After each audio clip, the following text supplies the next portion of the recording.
The incident that took place today in Tura, outside the CM Secretariat and the Commissioner of Division's office, is indeed very, very unfortunate. We had discussed with one or two of the groups and NGOs who had concerns and were having fasting for the last many days. And while discussions were going on, we had already agreed on finally meeting in Shillong and discussing this further with all different stakeholders, because the concerns that they have are affecting many communities and affecting the overall state as a whole, and hence these kind of decisions require more consultation.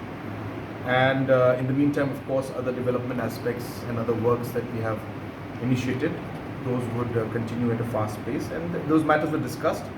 And more or less, these NGOs who had these concerns were more or less satisfied. And I also would like to stress that majority of the stakeholders, civil society and the NGOs were not part of this fasting that took place. There were just 2 organizations or maximum 3 organizations that were in this, but 90% of the organizations were not part of this. So even then, I felt it appropriate, and I've always believed that dialogue is important, and hence I made it a point to meet them, and that was what was decided. And so while we discussed everything, after the discussion was almost over, we heard some agitation and some sloganing from outside, and I asked some of the people to go and speak to the people and to their people and tell them to control and not to create any kind of scene out here. But once the leaders, the NGOs leaders, had gone outside to talk to these people, they came back to tell us that they have no idea who these people are. They have never seen them here before. For the last 14 days since they have been here sitting and having this fasting, they didn't see these people, and today for the first time they have come, and some of them even looked intoxicated and not really in the correct senses in some sense.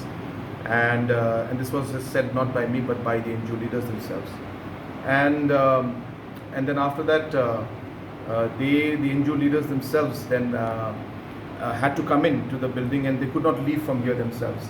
And even now they are in one of the rooms. They are not able to go because they are also worried, and it seems that these people who are there are people who are not part of their organization. So we have a full video recording and details of all the people who have instigated, and definitely as per law necessary action will be taken from the police side. And also, as I said, we had asked the organizations to come and meet us, but it is sad that while we took the initiative to come and speak to them and try to find a resolution to this, this is the kind of unexpected situation that has unfolded. But nonetheless, the police has controlled the situation. We had some incidents where because of the store pelting, without any instigation from the police, almost close to 5 police personnel were quite seriously injured, and few other minor injuries also were there.